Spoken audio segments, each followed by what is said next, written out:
अक्सर ऐसा सोचा जाता है कि कुछ मजबूरियां बस शारीरिक सुख या वासना का खेल हैं, कि शरीर में कोई इच्छा उठी और उसे शांत कर दिया गया, मामला खत्म। लेकिन अगर ये वाकई में इतना सीधा होता, इतना शारीरिक होता, तो उसके बाद इंसान खुद को इतना हारा हुआ, खोखला और गंदा क्यों महसूस करता है? आज की इस पड़ताल में हम इसी सवाल की तह तक जाएंगे। तो इस बात की गहराई को समझते हैं। ये जो मजबूरी है, ये अक्सर किसी गहरे भावनात्मक दर्द का एक सिग्नल होती है, एक अलार्म। ये कोई मामूली इच्छा नहीं, ये उस अनदेखे जख्म की एक चीख है जिसे हम सुनना ही नहीं चाहते। तो चलिए, सबसे पहले उस सबसे बड़े भ्रम को तोड़ते हैं कि ये सब कुछ सिर्फ और सिर्फ सुख की तलाश में किया जाता है। असल में यहाँ सुख एक पर्दे की तरह काम करता है, जिसके पीछे की कहानी कुछ और ही है। देखिए, उम्मीद और हकीकत में कितना बड़ा फासला है। एक तरफ तो सुख और राहत पाने की उम्मीद होती है कि बस एक पल के लिए सब कुछ ठीक हो जाए, लेकिन असलियत में क्या मिलता है? शर्म, खुद से नफरत और एक गहरा खालीपन। और यही फासला हमें बताता है कि असली जड़ शारीरिक नहीं बल्कि कहीं ज्यादा गहरी है। और पता है, यही जो भावना है ना, यही सबसे बड़ा सुराग है। ये जो नेगेटिव इमोशनल एहसास है, ये इस बात का पक्का सबूत है कि मामला सिर्फ फिजिकल नहीं है, कुछ और ही चल रहा है। ये एहसास चिल्ला चिल्ला कर कहता है कि असली समस्या कहीं और है। तो अगर ये सुख की बात नहीं है, तो फिर आखिर ये है क्या? चलिए, अब असली वजह पर आते हैं। ये मजबूरी असल में अंदर के किसी भावनात्मक दर्द से भागने की एक बेचैन कोशिश है। तो वो वजहें क्या हैं? सोच कर देखिए। दिन भर के काम के बाद का अकेलापन, किसी बड़े काम में फेल हो जाने का डर, या फिर जिंदगी में कुछ भी महसूस न होने का वो भयानक खालीपन। जब इस तरह की बेचैनी इंसान को घेर लेती है, तो ये मजबूरी एक आसान रास्ते की तरह, एक टेम्पररी एस्केप की तरह लगने लगती है। ये बात इस पूरी स्थिति को बिल्कुल साफ कर देती है। मतलब कामुकता को एक डस्टबिन बना दिया गया है, जिसमें हर तरह का इमोशनल कचरा फेंका जा रहा है। गुस्सा हो, तनाव हो, डर हो, सब कुछ बस एक ही जगह पर डाल दिया जाता है। तो ये बात गांठ बांधने वाली है। इस काम का मकसद शरीर को संतुष्ट करना नहीं, बल्कि दिमाग को कुछ देर के लिए बंद कर देना है, एक दवा की तरह, जो दर्दनाक भावनाओं से बचने के लिए दिमाग को बस सुन्न कर देती है। ज्यादातर लोग सोचते हैं कि अरे, विल पावर से, इच्छा शक्ति से इस आदत को रोका जा सकता है। लेकिन जानते हैं, यही सबसे बड़ा जाल है। इच्छा शक्ति से इससे लड़ने की कोशिश मामले को अक्सर और भी ज्यादा बिगाड़ देती है। इसको ऐसे समझिए जैसे एक स्प्रिंग को दबाया जा रहा हो।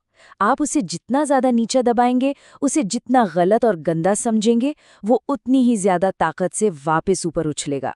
दमन उसे खत्म नहीं करता, बल्कि उसे और शक्तिशाली बना देता है। और फिर शुरू होता है एक ऐसा चक्कर जो कभी खत्म ही नहीं होता। देखिए, कहानी शुरू होती है भावनात्मक दर्द से।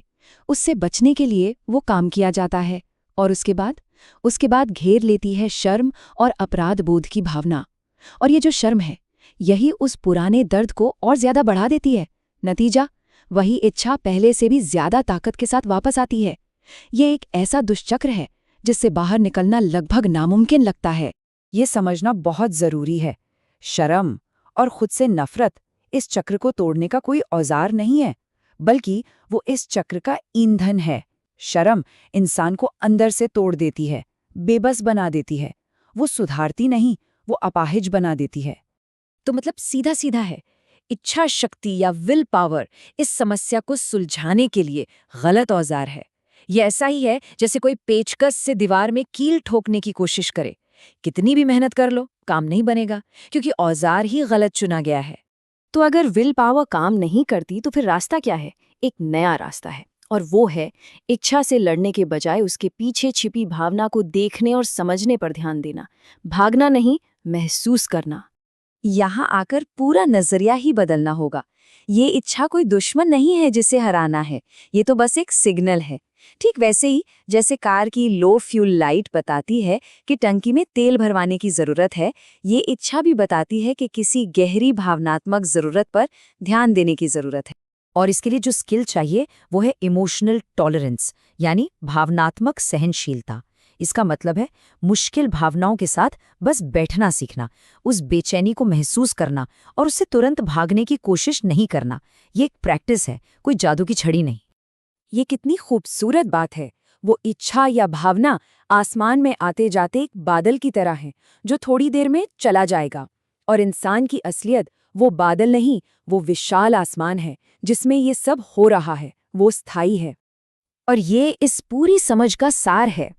असली आज़ादी सिर्फ आदत छोड़ने में नहीं है, बल्कि अपनी बेचैनी और मुश्किल भावनाओं को सहना सीखने में है। जब इंसान अपने अंदर उठते तूफानों को झेलना सीख जाता है, तब वो सच में आज़ाद होता है। चलिए, अब आखिरी पड़ाव पर चलते हैं।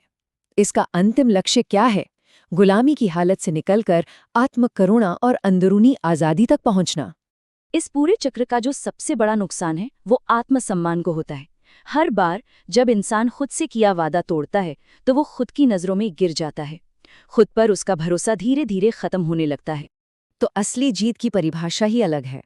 असली जीत सिर्फ आदत छोड़ने में नहीं है, बल्कि अपनी असली वजहों को समझने में है, बेचैनी के साथ बैठना सीखने में है, खुद पर भरोसा दोबारा बनाने में है, और सबसे ज़रूरी, खुद को करुणा की नज़र से देखने में है। और ठीक होने का, हीलिंग का ये सफ़र बस एक जगह से शुरू होता है, जब इंसान खुद को एक मुजरिम की तरह देखना बंद कर देता है और एक थके हुए परेशान इंसान की तरह देखना शुरू करता है। बस वहीं से रास्ता खुलता है। तो अंत में यह विश्लेषण एक गहरे और व्यक्तिगत सवाल पर आकर रुकता है।